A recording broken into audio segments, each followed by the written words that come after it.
Guru is the manifested Parabrahman. This body does not exist at all. I am not this body.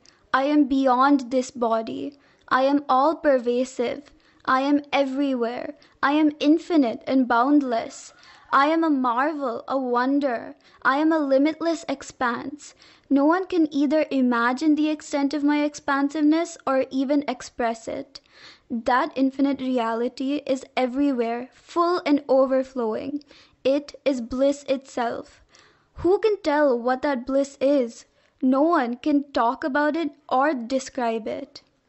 Whatever pleasures, delights, raptures, ecstasies we enjoy in our lives is only a tiny little fragment, a particle of that supreme reality which is bliss itself. All our delights and pleasures are His only. They have come from Him. Because we are full of our desires, anger, greed, delusion, arrogance, jealousy, and our overbearing behavior, we do not realize that we are God Himself. That Parabrahman is shining everywhere. He is not only inside our hearts, He is outside and all around and everywhere. In fact, He has become everything and is shining in whatever we are seeing. In spite of this, we are not aware of Him, only because we are obsessed with our bodies.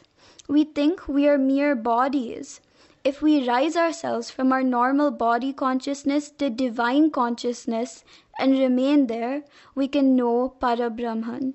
The link that is there between human consciousness and divine consciousness is missing. That's all. We should re-establish that link. For this, we have to meditate. On no account should we give up meditation. Even if our minds are overflowing with worldly thoughts, and even if we get lost in those thoughts whenever we sit for meditation, we should not lose our hearts. We should, with firm resolve, continue with our meditations. When we persist in this, one day we will know that we are not our bodies and that we are only witnesses to whatever is happening. When the flow of thoughts that is always there within us thins down and dries up altogether, then we come to experience the reality, the eternal truth that we are, and we will be in bliss, in ananda. Bhajana and mantra japa are there only to enable us to reach this exalted state. Once we get established in bliss, there is no need for any of these things. Pine and hanker, weep and cry, then the Guru comes and hugs. Vedas, Upanishads and scriptures have discussed and talked about the reality, the eternal truth or God. Yogis and saints have experienced and understood it. Anyone living in this body can also experience it and realize it. Having convinced themselves that it exists, they can tell others. But that's all. They cannot describe and make others know what it is. One should himself experience it. For this, one must do sadhana. After bestowing what little attention is required for our bare existence, we should conserve and consolidate all the rest of our energies by systematically controlling our sense and functional organs. We should then direct this energy towards God, the reality, by engaging ourselves in appropriate spiritual disciplines continuously and ceaselessly. We should continue our sadhana in right earnest till we become firmly established in eternal bliss, till we reach reality and immerse ourselves in it. All the while, we should still feel that we have accomplished nothing and that we have just commenced our sadhana. Our indriyas, our worries, and our thoughts should lose all their power to divert and drag our minds away from our sadhana. Our craving for self-realization should remain firm and strong. The intense desire to see Him, to become one with Him, should be burning bright always. Egotism or the feeling of I should be totally absent. We should remain in a state of total surrender to the divine. This is because we are just helpless human beings, whereas He is the all-powerful entity residing in and actuating all living beings. We should therefore be remembering Him always in a state of self-surrender. Many times we do not know that we are full of egoistic feelings. We should approach that almighty, all-powerful God in humility and with a feeling of servitude. We should be in constant remembrance of Him. We should know what we should do to get Him, what things help us in our seeking, and what things come in the way of our seeking. Some people will be fully engaged in talking while also simultaneously turning their rosary beads. Turning the beads has just become a matter of habit with them. How can this be a sadhana? You will be engaged in singing bhajans, and at the same time you will be turning your head this way and that to see what is going on around you. Of what use can such a thing be? One's total attention should always remain focused on God. With your full heart and total devotion, you should do dhyana. Even if you forget all about your food and hunger when engaged in that kind of meditation, He will supply all your needs at the right timings. Whosoever runs after Him in all earnestness and intense craving, He will supply all his needs and take care of all his difficulties. Thus, one should do the right kind of sadhana and the right kind of remembrance. Whatever we do should all be for His sake only. We should live only for Him. This satisfaction, this joy, this peace and bliss we should get in our lives now itself. This type of joy and bliss we will not get by any other means. If we dedicate our very lives to Him, live for Him, do everything for His sake, and remain always in His remembrance, then only we get this peace, bliss, and joy automatically, and they will be permanent also. Till our last breath, we should be with Him and in Him. In our sadhana, if we come across any hurdles or difficulties, we should never get disheartened and slacken our pace. On the other hand, we should quicken our pace and hasten towards Him with zeal and enthusiasm. If fierce winds push us back, we should forge ahead, mustering all our strength. In actual life, difficulties go on coming. They are there only for that purpose. We should say we exist only for His sake and shall reach Him at any cost. One who has turned towards Him with determination will never turn back. The more difficulties on the way, the happier he feels to face these challenges. One should possess such determination. Let difficulties come. Before our supreme goal, these are nothing. Thus we should feel. Our intellect is limited. That is supreme intelligence. It has no comparison and is infallible and infinite. The seeker should become that. He should become enlightenment itself. When Gnani becomes Gnana itself, there will be nothing that he does not know. Because of this, he does not have contempt upon the things he does not like. The supreme divine force inside him guides him, prompts him properly, and sees that he forges ahead. Listening to too many lectures, reading too many scriptures, listening to experiences of too many people, etc., only creates and increases one's confusion. He goes on thinking and comparing all these things he has stuffed inside him. This becomes a weakness in him throughout his life. A single word of advice is sufficient for a devotee. For a real disciple, merely one sentence from his guru is sufficient. He would not give it up until he understands its true import and acts accordingly, till he attains the desired end. He will then come to understand and know the reality, the truth. I was totally innocent before. I knew nothing. Hanumantajja, my guru, used to build stone walls for building houses in villages and was earning his living by this. When the old man told me he wanted to give me upadesha, meaning initiation, I used to ask him, Ajja, what is meant by Guru? What is upadesha? I was fine by myself. I had no attachment, no infatuation for anything. I had no desires or expectations. I never felt I want this, I want that. Whoever died or ruined himself, I never felt sorry. I was not at all concerned. I was not at all sentimental about anything. How I wish I had continued like that. Then I would not have had all this botheration. Wherever I found a place to lie down, I would just stay there itself for 2 or 3 days, forgetting everything. I was like that. That old man, Guru Hanumantajja, went on persistently persuading me for 2 years and gave me initiation.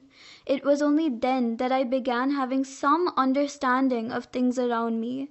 Some sort of worldly knowledge dawned in me. Some kind of attachments grew inside me, such as, if I say or behave like this, people may get hurt. If I leave them or forget about them, they may mentally suffer, etc., etc. This sort of feeling began arising in me. The moment I got the initiation, all sorts of lethargy, inertia, despondency, sleep, etc. left me. Enlightenment dawned in me. The illumination that was coiled and sleeping within arose, expanded, and enveloped the whole universe. Wisdom dawned. I, who knew nothing before, began knowing and understanding everything. From where did this knowledge and wisdom come? It did not come years after I got the initiation. It instantly dawned the moment Hanumantajja removed his hand from my head. That very instant, the whole world went topsy-turvy. There was neither me nor my Guru. That indescribable and all-pervasive explosion took place instantly. Afterwards, if I happened to come across account of such experiences written by others, to my surprise, I found the same things there. The same descriptions of various sounds, inner light, spiritual illumination, samadhi, meaning the state of enlightenment or union with God in deep meditation, oblivious of self and everything else, etc.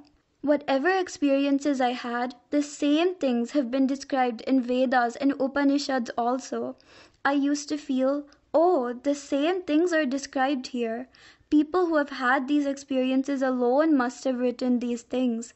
The 10th door in our body, the Sahasrara, divine light, inner spiritual illumination, light of 100,000 suns put together, the string, the line or the garland of divine galaxial lights, the path or the highway of super brilliant divine lights for the gods to come down. All these things are there. All these descriptions are literally true. They have seen these. They have experienced these. That is why they have written them. Then I realized that for a self-realized person, all the sacred scriptures become a mirror in which he can see himself. He need not go and ask anyone to know or verify his experiences. But if he hears someone reading or expounding these descriptions, he goes into ecstasy. His mind blossoms into indescribable delight and joy. The same jnana, knowledge, the same experiences are there in the Vedas and Upanishads.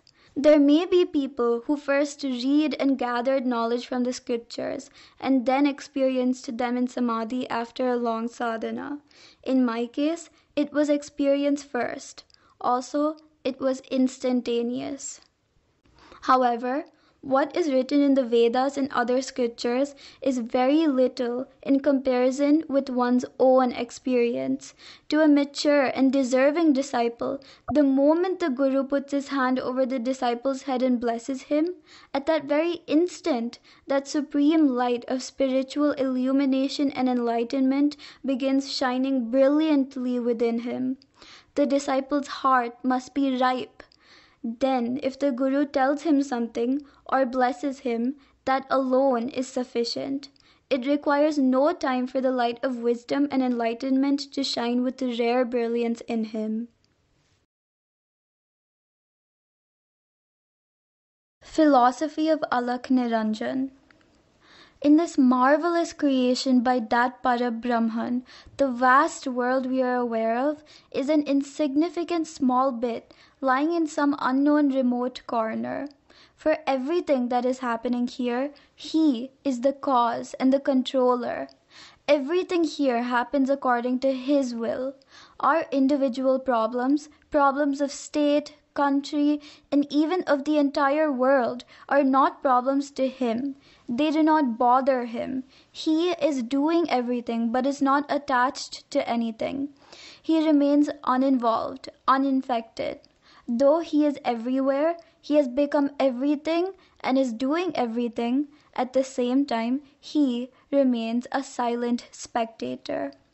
When, as Parabrahman, he has become everything, when he is everywhere, in everything, and in everyone, he sees himself everywhere.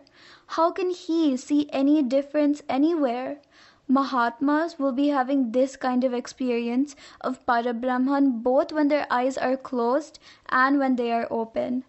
Even when their eyes are open, they will see only Parabrahman enveloping their eyes. Therefore, it is the same for them whether their eyes are open or closed. The mind of a Mahatma is always serene and balanced. It neither accepts nor rejects anything. It is neither happy nor unhappy. He remains as a disinterested witness to everything. He is ever contented. He does not know what dissatisfaction or discontentment means. No one can disturb his equanimity. Because he is a lover of devotees, he does not hurt their feelings in any way. He is always pleasingly gracious.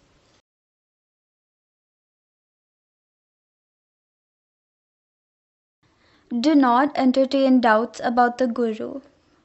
If you cannot always look upon your Guru as the manifested form of God, you should at least look upon him as the one guiding and leading you on the spiritual path. You should know that if you have faith in him, you can reach God, your real home. It is very necessary for you to have the firm belief that he will guide you in your sadhana. For this, it is not necessary that you should find out who is your Guru after subjecting him to all sorts of tests. With whose company and association your mind gets rid of its restlessness and gets peace and relaxation, by whom your doubts get resolved, remaining in whose presence your mind remains firm and gets reassured. It is enough if you stick to such a one. Very often, one will be in low spirits for no apparent reason and look at everything with a lot of doubt and suspicion. This is the nature of human mind and intellect.